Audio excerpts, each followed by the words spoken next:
Hey guys, this is going to be an Attack on Titan Revolution introduction video.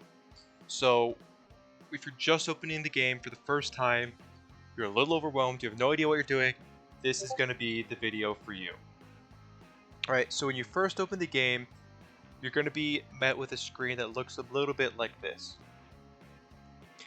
And we're really going to be worried about these top 4 options to kind of get you familiar with it. So starting at the bottom here, we're going to have codes. So most games have codes that they drop in the Discord, or you can find them on websites or whatever to give you rewards. And these are going to be those codes. Right? This is where you're going to input those codes to get rewards on the main screen. Over here is you're going to have VIP server codes. So there's a game pass in the game, VIP servers. And so if anyone ever invites you to their VIP server, right, if you're paying them to get a carry, or it's your friend or whatever it is, and they send you their VIP server code, this is where you're going to be inputting that to. The next thing is this AFK zone. So if you're ever away from your computer, you want to get a little bit of passive income, this is where you're going to want to be, right? So every 5 minutes, it's going to dish out some gold and some gems, right? And you have this timer here to see where it's at. Being in the Roblox group is going to increase this amount. I think it's 2 times. Not 100% sure, but you definitely get increased rewards if you are in the group sitting here AFK to try to get that gold and gems while you're not at your computer. The third thing is customization here. So when you click on customization, you're going to be met with this screen here, which lets you customize your character, right? So you've got your skin tone, you can make it whatever crazy colors you want, you can change your size, your height, whatever you want, you know. You can also use this menu to equip accessories that you get in the game, right, from completing missions. So you can equip some wings, some masks, whatever it is you get from the game, this is where you can go to put those on. What we care about most, though, is this family icon. And this is what is the most important thing of the customization tab, really, because it actually has an actual impact in the game. So if we look here, using this Helios family, right, which is mythical, there's 5 different rarities. So common, all the way up to mythical, where we can see Helios is listed. And using this Helios family gives me 4 skills, as well as all these passives. I don't even know, a lot of passives. And different families give you access to different things. So let's say I want to be Eren, right? I pick Jaeger. Now I get access to these skills: Shift to Regeneration, Invigorate Resolve, and these passive abilities. And so they have different drop rates, you know, depending on how good they are. So Jaeger has a 0.08% drop rate, along with Ackerman and Reese. And you get down here to Fritz and Helios. And there's also Shiki, but you can't roll that one. It's got to do some quests for it. Once you finish customizing your character, you can make it back here and start playing the game. Right, so this play button is going to let you get into the game. Once you click the play button, you're going to have access to lobby or trade. Trading you can only do once you hit level 100 and then you prestige. Right, so you have to prestige in order to access trade lobby, so we're not going to worry about that now. We're just going to go straight into here and get into the game. So once you've clicked play, you're going to see a screen like this. And you're going to have all these tabs at the top, which we'll get into. But for now, we're just going to talk about the main feature of actually how to play right here. So once you click play, you're going to have 3 options: missions, raids, and join. These 2 are to host your own. This person is to see if anyone else in the server is hosting any kind of mission or raid. So if I click here, I can see someone's hosting an aberrant mission and an easy mission, right? And I can click and I can join their mission, or they can send me an invite to join whatever mission they're hosting here. In these missions, there's different drop chances, right? So there's EXP, there's gold, and then there's perks, right? And then there's cosmetics too. And as you increase in difficulty here, you get access to more and more of these drops. And so you may be asking, hey, how do I increase in difficulty? Well, if you look, each one of these, right, it's got its name, but it's also got the grade you need to be in order to do this mission. So you start here at E- grade, that's where everyone starts. And that is determined right here. So if you go to your equipment menu, click on upgrades, you'll see what grade you are. And this grade is determined by these 8 stats right here. So you can click on them, you've got durability, crit chance, crit damage, your control, your speed, your range, your gas, and your just pure damage, right? And as you do missions, you're going to get gold that you can then use to upgrade these stats. And as you increase these stats, it's going to average it out, right? So S minus here, right? S minus, it's going to average out to be this grade here. So if I had an A plus and an A minus, it would average out, I'd be A grade, right?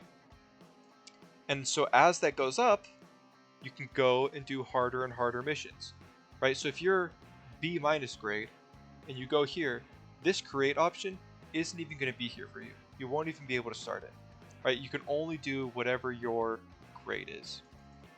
And so when you're starting off at E grade, right, you're not going to be getting a lot of gold, just 1,000 gold, 400 XP. But once you start getting to some of these harder and harder difficulties, soon you're going to be getting 50,000 gold and 10,000 experience. It just gets crazy amounts of stuff. So you want to be getting as high of a grade as fast as you can so you can actually start getting some of these better rewards. Now, besides the XP and the gold, right, we talked about there's these perks, and then there's also things like serum drop chance or cosmetics, right? With these perks, there's 5 rarities, right? There's common, rare, epic, legendary, and mythical that you can all get. And not counting your grade here, right? Perks are the best way to help you get stronger. So you're back here at equipment. The number one way to get stronger is these upgrades, right? Increasing your grade. But after that, you're going to have your perks, right? And when you start the game, you're probably only going to have 1 perk slot orbiting around you.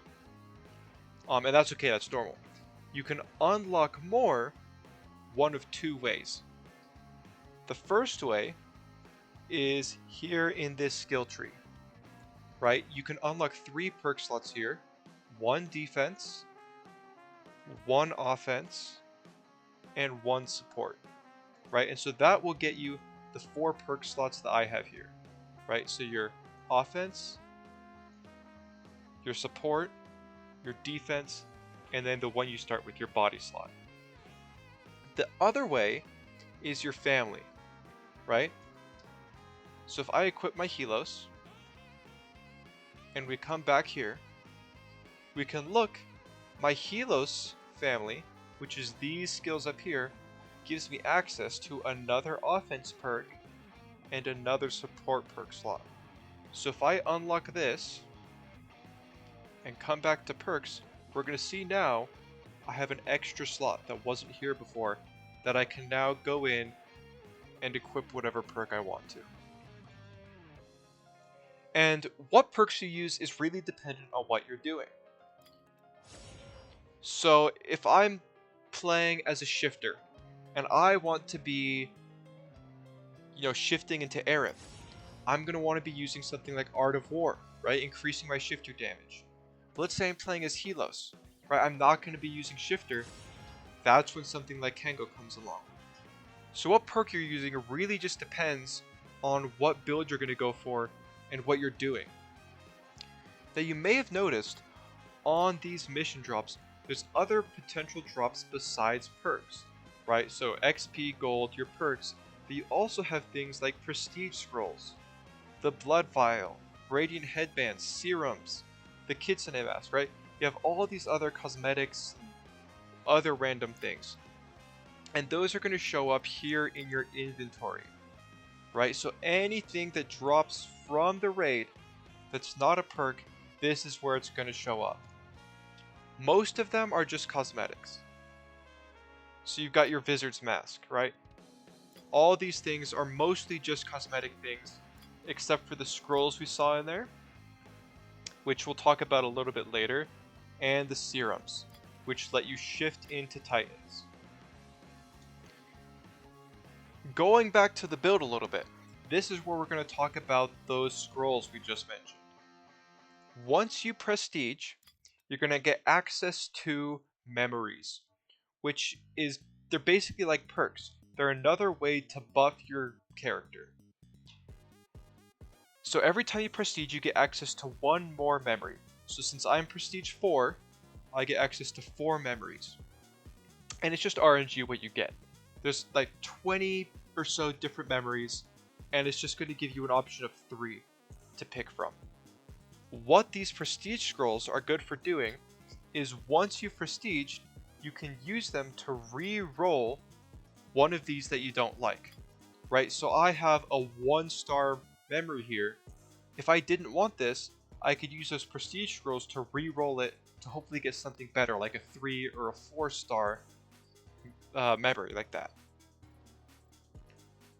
The last thing that you can get from raids or missions that you want to incorporate into your build are artifacts. And you have 2 per character. There's no way to increase this, you just have 2 per person. And what they are here is each artifact has a base stat. So scars, no matter what stats I roll on it, it's going to give me plus 15% stats to all of my shifter stats. It's going to let me shift 1 more time, and my awakening bar is going to drain slower. But on top of that, there's also stats here that you can roll. So if I look here, ODM damage. So whenever I'm using my blades or my thunder spears, I'm going to do 30% more damage, which is huge, especially when you stack it with this other side, right? So I've got this one here. Now I'm doing 60% more damage, which is huge when you combine them up. So having good artifacts is key to having a good build. If you're trying to speedrun raids or try out for a clan or whatever it is, having the good artifacts you need is the most important thing you can have. Now that we've covered the basic setup and the layout of how this whole thing works, let's get into the different kinds of missions and when you're going to want to play them. So if you're just starting out, brand new to the game, I'm going to recommend really any of these, but don't do any of the other objectives, right? So if I click on loading docks, I have normal and I have stall, right? If you're brand new to the game, don't be doing stall, don't be doing defend, or whatever else options, breach. Don't be doing, just do skirmish, right? It's the easiest way to learn the basics of the game. Once you get a little bit more confident in the game, stall is going to be your best friend. Once you are confident in your ODM skills, if you're using ODM, you're going to be wanting stall. It gives you the most gold per mission compared to any of the others. Once you've prestiged, however, and you're using thunder spears, or if you have helos, and so you have your undying hero passive, that's where you're going to want to use Anti-Guard, or if you're a shifter too, right? Anti-Guard you should be able to do in about 2-3 minutes maybe, and it's the easiest way to farm streak. It's one of the fastest missions, just best all around once you have some sort of AoE attacks to actually kill all the Titans piled on Annie. To kind of give an example on how the mission is going to look, I've loaded up just an easy outskirts mission. So this is the same kind of mission you're going to be playing when you first load up into the game, right?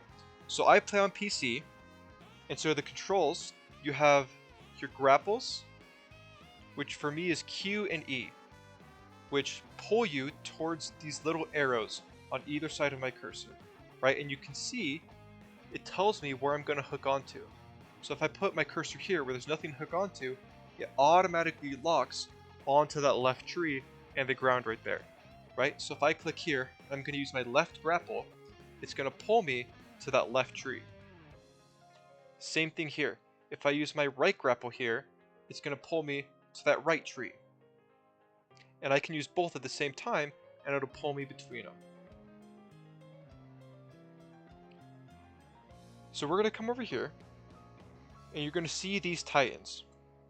Now, if you've watched the anime, you're already going to know this, but for those of you who haven't, you can only kill a titan by hitting it on its nape, the back of its neck.